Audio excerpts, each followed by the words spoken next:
రాముడు ఎలా చనిపోయాడో మీకు తెలుసా? రామనవమి ఎందుకు జరుపుకుంటారో ప్రతి ఒక్కరికి తెలుసు. కానీ రాముడు ఎలా ఈ లోకాన్ని వదిలి వెళ్లిపోయాడో చాలా మందికి తెలియకపోవచ్చు. లక్ష్మణుడు ఎలా చనిపోయాడు? హనుమాన్ని మోసం చేసి రాముడు ఈ లోకాన్ని ఎందుకు వదిలిపెట్టి వెళ్లిపోయాడు? హనుమాన్ ఇప్పుడు ఎక్కడ ఉన్నాడు? ఇవన్నీ ఈ రోజు వీడియోలో తెలుసుకుందాం. ఈ వీడియో ప్రతి ఒక్క రామ భక్తుడు మరియు హనుమంతుడు భక్తుడు చూడాలి. వీడియో చివరి వరకు మిస్ అవ్వకుండా చూడండి. రాముడు రావణుడిని చంపివేశాడు. ఇక త్రేతాయుగం ముగిసే సమయం వచ్చింది. రాముడు అవతారం చాలించాల్సిన సమయం రావడంతో శివుడు బ్రహ్మదేవుడు ఇద్దరు యమధర్మరాజుని నీవు రాముడి దగ్గరికి వెళ్లాల్సిన సమయం వచ్చింది అని చెబుతారు. కానీ యమధర్మరాజు ఎంత ప్రయత్నించినా రాముడి దగ్గరికి కాదు కదా, కనీసం రాజ్యం దగ్గరికి కూడా రాలేడు. ఎందుకంటే సాక్షాత్తు ఆ మహాదేవుడి రూపం అయిన హనుమంతుడు ఎల్లప్పుడూ రాముడి పక్కనే రక్షణగా ఎవరిని దగ్గరికి కూడా రానివ్వకుండా కాపలా కాసున్నాడు. ఒక రోజు రాముడికి శివుడు కలలోకి వచ్చి నీ అవతారం చాలించే సమయం వచ్చింది రామా, యముడు నీ రాజ్యం బయట ఎదురు చూస్తున్నాడు, కానీ నీ ప్రాణానికి హనుమాన్ అడ్డుగా ఉన్నాడు అని అంటాడు. అప్పుడు రాముడికి అంతా అర్థమయ్యి మరుసటి రోజు రాముడు సీత ఇచ్చిన తన ఉంగరాన్ని తీసుకుని ఒక రంధ్రంలోకి వేసి హనుమాన్ని పిలుస్తాడు. హనుమా, సీత ఇచ్చిన ఉంగరం పొరపాటున ఈ రంధ్రంలో పడిపోయింది, దయచేసి నువ్వు వెళ్లి నా ఉంగరాన్ని కనిపెట్టి తీసుకుని రాగలవా అని అడగగా, ప్రభు అంతేనా, దీనికి మీరు నన్ను ఇంతగా అడగాల, మీరు ఆజ్ఞాపిస్తే చాలు, నేను వెళ్లి తీసుకుని వస్తాను, అలా వెళ్లి ఇలా తీసుకుని వస్తాను ప్రభు అని అనగా హనుమాన్ తన శరీరాన్ని ఒక చీమ అంత చిన్నగా మార్చుకొని ఆ రంధ్రంలోకి దూరుతాడు. అలా వెళుతూ వెళుతూ ఆ రంధ్రం పాతాళ లోకానికి దారి తీస్తుంది. అక్కడ నాగలోకానికి రాజు అయిన నాగరాజు ఉంటాడు. ఆయన దగ్గరికి వెళ్లి నమస్కరించి, నాగరాజా, నా రాముడి ఉంగరం ఒక రంధ్రంలో పడి ఈ పాతాళ లోకానికి వచ్చింది, ఆ ఉంగరం ఎక్కడ ఉందో మీకేమైనా తెలుసా అని అడగగా, ఓహో రాముడి ఉంగరమా, నాకు తెలుసు, ఇక్కడ ఉంది, నాతో రండి అని హనుమాన్ని వెంట తీసుకుని ఒక గృహలోకి తీసుకుని వెళతాడు. ఈ గృహలోనే ఆ ఉంగరాలు ఉన్నాయి అనగా, ఉంగరాలా, నాకు కావాల్సింది నా రాముడి ఉంగరమే కదా అని లోపలికి వెళ్లి చూడగా హనుమాన్ ఆశ్చర్యపోతాడు. ఆ గృహ లోపల ఒకటి కాదు, రెండు కాదు, మూడు కాదు, కొన్ని లక్షల కోట్ల బంగారు ఉంగరాలు ఉంటాయి. హనుమాన్ నవ్వుకొని, నాకు తెలియదా నా రాముడి ఉంగరం ఏదో అని వెతకడం మొదలు పెడతాడు. అయోధ్యలో హనుమంతుడు లేడు అని తెలుసుకుని ఇదే మంచి సమయం అని యముడు రాముడి దగ్గరికి వెళ్లి, రామా, నీతో ఈ రోజు ఏకాంతంగా చాలా ముఖ్యమైన విషయం మాట్లాడాలి, మనం మాట్లాడుకునే సమయంలో ఎవరైనా మధ్యలో వస్తే వారికి మరణదండన ఇవ్వాల్సిందే అని అనగా రాముడు లక్ష్మణుడిని పిలిచి, ఈ బాధ్యత నీదే లక్ష్మణ, ద్వారం దగ్గర ఉండి లోపలికి ఎట్టి పరిస్థితుల్లోనూ ఎవ్వరిని పంపించకు అని ఆజ్ఞాపిస్తాడు. సరే అన్న అని లక్ష్మణుడు ద్వారం దగ్గర నిలబడుకొని ఉంటాడు.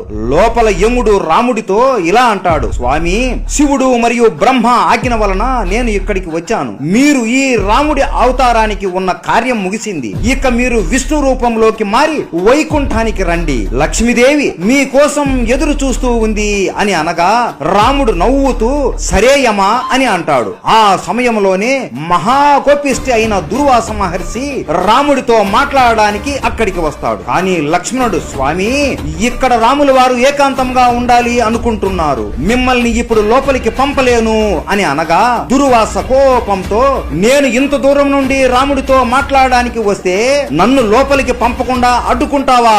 ఇప్పుడు కాని నన్ను నీవు లోపలికి పంపకపోతే అయోధ్య మొత్తాన్ని కాల్చి బూడిద చేసేస్తాను అని అంటాడు. లక్ష్మణుడికి ఏం చేయాలో అర్థం అవ్వక, ఇప్పుడు లోపలికి నేను వెళితే నాకు మాత్రమే మృత్యుదండన కలుగుతుంది, లేదంటే దుర్వాస మహర్షి మొత్తం అయోధ్యాన్ని కాల్చేస్తాడు అని ఆలోచనలో పడి అయోధ్య ప్రజలకు కాపాడడం కోసం తన ప్రాణం కూడా లెక్క చేయకుండా లోపలికి వచ్చి దుర్వాస మహర్షి వచ్చాడు అని చెబుతాడు. లక్ష్మణుడు లోపలికి రావడం చూసిన రాముడు బాధతో కృంగిపోతాడు. అయ్యో లక్ష్మణ, ఎంత పని చేశావు నువ్వు, నీకు తెలియదా లోపలికి వస్తే ఏమి జరుగుతుందో అని, ఇప్పుడు నిన్ను నేను చంపాలి అని బాధపడతాడు. రాముడికి ఏం చేయాలో తెలియక తన గురువైన వశిష్ఠ మునిని అడుగుతాడు, రామా, నువ్వు లక్ష్మణుడిని చంపనక్కరలేదు, ఎప్పుడు నీ పక్కనే ఉండే లక్ష్మణుడు నీకు దూరంగా ఉంటే అది అతనికి మరణంతోనే సమానం, కాబట్టి లక్ష్మణుడిని రాజ్య బహిష్కరణ చెయ్యి చాలు అని చెబుతాడు. ఇది లక్ష్మణుడు విని, నీకు దూరంగా ఉండడం కంటే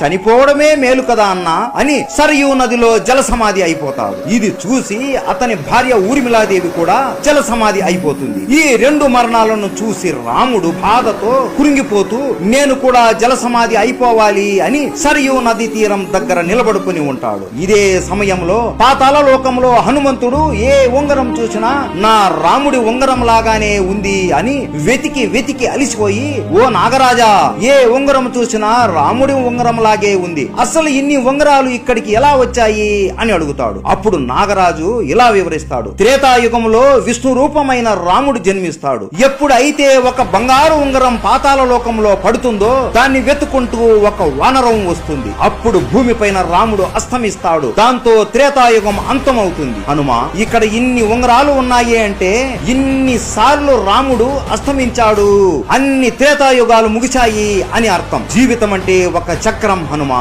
ఒక చక్రం ముగిసింది అంటే ఇంకొక చోటు ప్రారంభం అవుతుంది అని. 4 యుగాలు మళ్ళీ ముగుస్తాయి, మళ్ళీ త్రేతాయుగం మొదలవుతుంది. రాముడు మళ్ళీ పుడతాడు, నువ్వు కూడా మళ్ళీ పుడతావు, ఇద్దరు కలిసి మళ్ళీ రావణుడిని హతమారుతారు అని వాసుకి అంటాడు. హనుమంతుడు ఆశ్చర్యపోతాడు. అంతలోపు అయ్యో, నా రాముడు ఇప్పుడు మరణిస్తాడా అని చేతికి దొరికిన ఉంగరాన్ని తీసుకుని వెంటనే అయోధ్యకి చేరుకుంటాడు. అయోధ్య మొత్తం వెతికినా కూడా రాముడు ఎక్కడా కనిపించడు. అలా గాలిలో ఎగురుతూ ఎగురుతూ వెతుకుతూ ఉండగా సరయూ నదిలో రాముడు జల సమాధి అయిపోతూ కనపడతాడు. వెంటనే అతి వేగంతో కిందికి వచ్చేలోపు రాముడు హనుమాన్ని చూస్తూ నదిలోకి వెళ్లిపోతాడు. ఇదంతా చూసి హనుమాన్ బాధతో గట్టిగా రామా ప్రభు అని ఏడుస్తాడు. అయ్యో, ఇదంతా నా తప్పే, నేను బుద్ధి లేని వాడిని, 1 నిమిషంలో వస్తాను అని ఇంత సమయం వృధా చేశాను, నా వల్లనే ఈ రోజు మీరు నాకు దూరం అయిపోయారు అని బాధపడుతూ ఏడుస్తూ కురింగిపోతూ ఉంటాడు.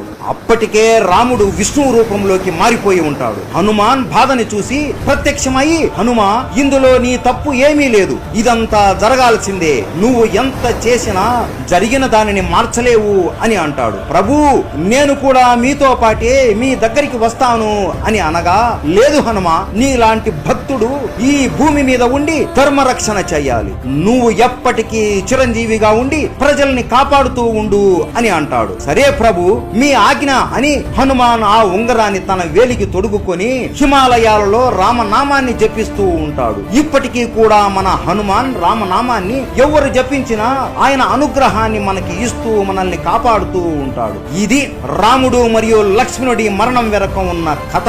మీలో ఎంతమందికి ఈ విషయం తెలుసు? ప్రతి ఒక్కరికి రామాయణం ఎలా ముగిసిందో తెలియాలి. ఈ వీడియో ప్రతి ఒక్క రామ భక్తుడు మరియు హనుమంతుడి భక్తుడికి షేర్ చేయండి. ప్రతి ఒక్కరికి రామనవమి శుభాకాంక్షలు. రాముడు అంటే ఇష్టం ఉంటే జై శ్రీరామ్ అని కామెంట్ చేయండి. జై శ్రీరామ్.